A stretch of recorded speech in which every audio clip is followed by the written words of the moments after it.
What's the meaning of colony?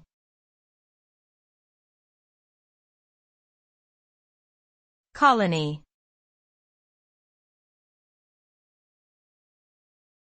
Colony.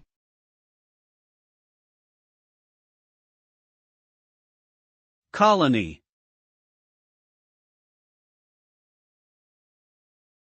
Colony.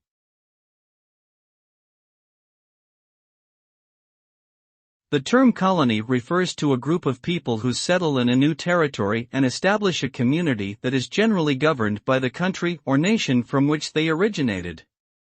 Colonies are characterized by their dependence on the ruling power for protection, resources, and political guidance.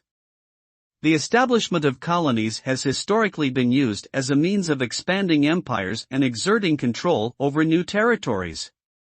However, this practice has also often resulted in the exploitation and oppression of indigenous peoples and led to conflicts and resistance movements.